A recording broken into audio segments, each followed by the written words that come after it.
서울대 병원장님, 지금 서울대 병원뿐만 아니라 전국의 국립대학의 병원 연구 과제를 수행하는 그 연구원들의 인력이 약 3,000명 정도 있고요. 서울대병원이 그중 2,000명 정도의 연구원이 근무 중입니다. 맞죠? 네, 그렇습니다. 예. 이들 연구원의 고용 형태가 어떻습니까? 그러니까 연구 과제에 따라서 예. 연구 기관에 맞추어서 그 연구자가 연구원들을 뭐 고용이라는 표현보다는 같이 연구를 하고 그에 대해서 급여를 지급하는 형태입니다. 간단하게 얘기하면은 이 연구원들은 계약 형태가 민법상의 이 고용계약의 형태를 띠고 있고, 이는 산학협력단에 고용된 연구원의 근로기준법상 근로자의 고용 형태와는 다른 고용 형태를 띠고 있습니다. 맞습니까? 그렇습니다. 민법상의 고용계약이다 보니 근로자의 각종 보호 보장 규정이 전혀 적용되지 않고 있는데요. 뭐 최저임금, 퇴직금, 휴가, 시간의 수당, 그리고 산재 이런 부분에 대해서 전혀 보호 보장받지 못하고 있는 고용 형태를 띠고 있습니다. 맞습니까? 네, 전혀라는 표현보다는 저희가 그래도 병원에서 가지고 있는 예. 저희 연구소 차원에서 가지고 있는 기본적인 형태들은 따르도록 권장을 하고 있고, 예. 다만 4대 보험은 저희가 강제할 수 없는 상황입니다. 예, 말씀하신 대로 국립대 병원 차원에서 가지고 있는 기준에 따라서 약간의 차이는 있겠지만 기본적인 연구원의 고용 형태에 따르면 법적 성격에 이렇게 차이가 나고 있습니다. 서울대 병원과 이 서울대학교 산학협력단의 연구 실적을 보면 이 서울대 병원이 이 서울대학교 산학 캠퍼스의 연구 실적을 상회하는 실적을 보여주고 있는데요.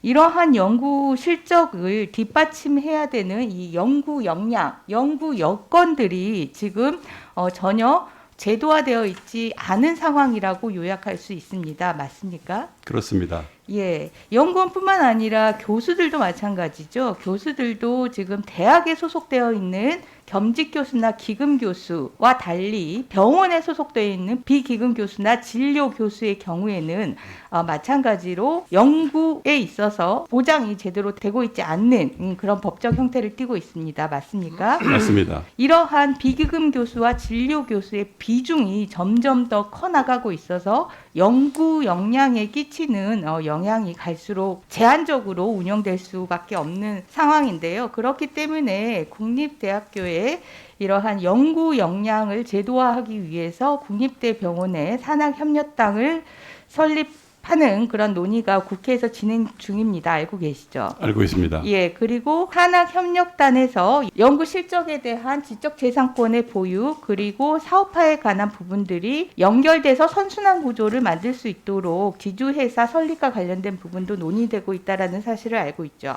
네, 그렇습니다. 예, 이와 관련해서 국립대 병원의 모든 병원장님들께서 필요한 일이다라고 이야기를 하고 계시는데 병원장님도 마찬가지 생각이십니까? 네, 그렇습니다. 예. 그리고 또 하나 지금 국립대병원을 점검하면서 공통적으로 필수 의료 인력이 부족한 상황을 점검을 하고 있는데요. 지방 국립대 같은 경우에는 50% 정도의 선에서 필수 의료 인력이 이 전공의가 충원되고 있는 그런 심각한 상황입니다. 서울대는 다행히 그보다는 충원율이 높지만 서울대병원 역시 100% 충원율을 보이지 못하고 있는 상황입니다. 이러한 필수 의료 인력과 관련된 양성과 관련해서 어떠한 제도적인 정책들이 좀 보완이 될 필요가 있다라고 생각하는지 현장에서 혹시 가진 의견 있으시면 말씀해 주십시오. 네, 감사합니다. 사실 필수 의료에 대한 역량 강화는 굉장히 중요하고 우리 국민들의 안전한 삶을 확보하기 위해서 가장 기본적인 것이라고 생각을 하고 있습니다. 이번에 다 아시는 바와 같이 그런 아산병원의 간호사 사건을 우리가 어떻게 해결할 거냐를 좀 말씀을 드리면 사실 그러한 간호사께서 그런 일이 벌어졌을 때 굉장히 위급한 상황이었죠. 근데 그 병원에서는 마침 적절한 그러한 응급수술을 할 만한 의사분이 안 계셨습니다. 그런데 그래서 그분을 서울대학병원으로 모시게 되었고 하지만 여러 가지 시간이 지체되고 그래서 결국 안타까운 일이 벌어졌습니다. 결국 거꾸로 그러한 필수 의료를 제공하는 이런 인력의 양성뿐만이 아니라 뭐 수가적인 문제뿐만 아니라 그런 아주 극히 제한된 인력들을 어떻게 효율적으로 사용할 거냐가 굉장히 중요하고 결국에는 그런 분들을 좀 집단으로 뭐 어텐딩 피지션의 제도도 좋고, 예를 들어서 우리 서울 시내를 생각하면 응급 뇌수술을 시행할 수 있는 의사분이 전국 서울 시내 여러 가지 발생 현황을 보면 한 20여 분이 필요하다고 생각을 하면, 그런 분들을 지역권으로 나누어서 서로 공통의 그런 업무를 지게 하고 그거에 대한 법적인 대비를 해주는 거지, 결국에는 새로운 의료 인력이 나도 그런 분야를 하겠다라고 들어갈 수 있는 단초를 제공할 수 있지 않을까, 이렇게 생각을 합니다. 거기에 더불어서 뭐 수가의 조정이라든가 정원이라든가 이런 것들에 좀 탄력적으로 적용해 주신다면, 새로 그런 분야를 생각하게 되는 새로운 의료인의 입장에서는 그래도 어떤 동료들과 함께 할 수 있는 필수 의료라는 기본적인 생각을 가져갈 수 있기 때문에 좀 더 많은 동인이 발생할 수 있지 않을까, 이렇게 생각합니다. 네, 필수 의료 인력과 관련한 정책적인 분야로 필수 의료 인력을 한 병원에 한정짓지 말고 지역별이나 아니면 권역별로 해서 풀링, 인재 풀 시스템화해서 관리하는 방향과, 그리고 그러한 필수 의료 인력이 가지는 그런 책임에 대해서 논의하는 제도가 보완됐으면 좋겠다라는 그런 취지로